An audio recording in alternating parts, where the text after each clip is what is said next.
मुझे माफ कर देना बहन। मैं तुमको बिना बताए तुम्हारा पीछा किया हूँ, क्योंकि उस दिन तुमने मुझे खाना खिलाकर मेरा जान बचाया था।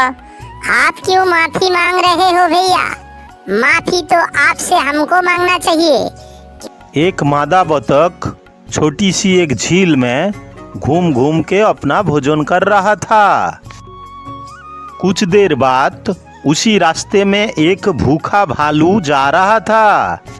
अरे ओ भालू बड़े भैया, अरे इतना लड़खड़ाते हुए कहाँ जा रहे हो?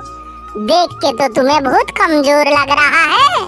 अरे हाँ हाँ बहन, तुम बिल्कुल सही बोल रही हो। मेरे को 4-5 दिन से कुछ खाना मिला ही नहीं।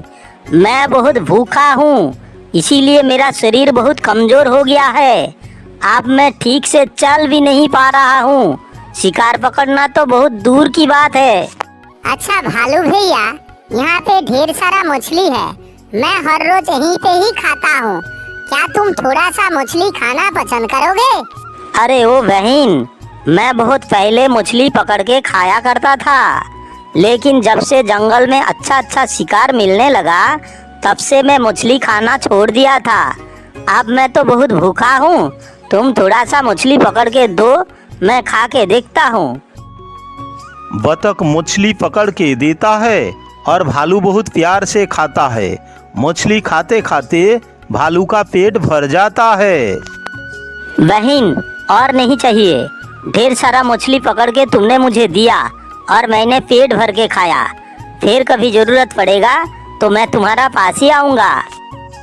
कुछ दिन के बाद बतख एक अंडा देती है और उसी अंडा में से उसका एक बच्चा निकलता है।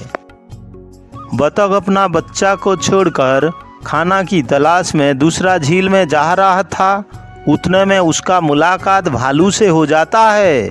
अरे बहन, तुम इधर कहाँ जा रही हो? मैंने सुना इस जंगल में एक शिकारी आया हुआ है। बड़े भैया, जो भी हो, बच्चा हुआ है, इसके लिए मैं भी थोड़ा ज्यादा भूखा हूँ और बच्चों को भी खिलाना है। इसीलिए मुझे तो दूसरा झील में जाना ही पड़ेगा। थोड़ा संभाल के जाएंगे, और क्या करें। ठीक है, जाओ, लेकिन अपना ध्यान रखना। बतख को अकेला देखकर शिकारी जरूर उस पर हमला करेगा। मुझे बतख को बचाना चाहिए, क्योंकि उसका छोटा बच्चा भी है। और तो और, जब मैं भूखा था मुझे मछली खिला खिला कर मेरा जान बचाया। अब मैं इसका पीछे पीछे जाऊंगा। बतख आगे निकलते ही भालू छुप छुप के उसका पीछा करता है। थोड़ी दूर जाने के बाद बतख एक दूसरा झील में पहुंच जाती है और वहां पे शिकार पकड़ पकड़ के खाने लगती है। उसको अकेला देखकर वो शिकारी उसका पीछे पीछे आता है और उसको मारने का प्रयास करता है। भालू पीछे पीछे आकर छुप छुप के ये सब देख रहा था।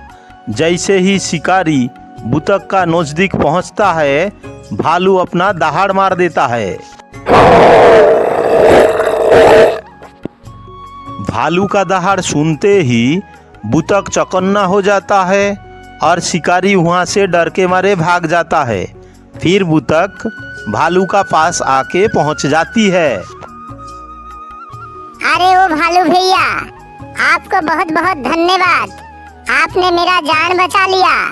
आपने मेरा नहीं, मेरा बच्चों का भी जान बचाया, क्योंकि अगर मैं मर जाता तो मेरा बच्चा भी मर जाता।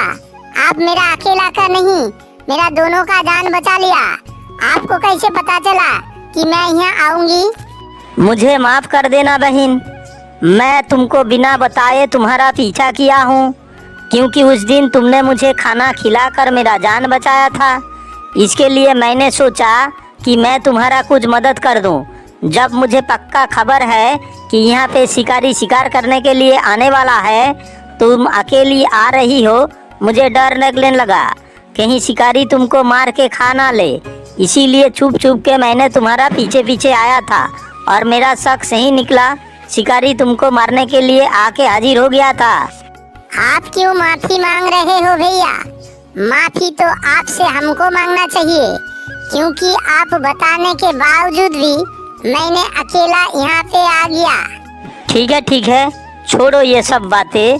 आज से हम दोनों इस जंगल में दोस्त बन के रहेंगे, एक दूसरे का जरूरत पूरा करेंगे। अरे नहीं भैया, दोनों नहीं तीनों, क्योंकि मेरा बच्ची भी तो है ना।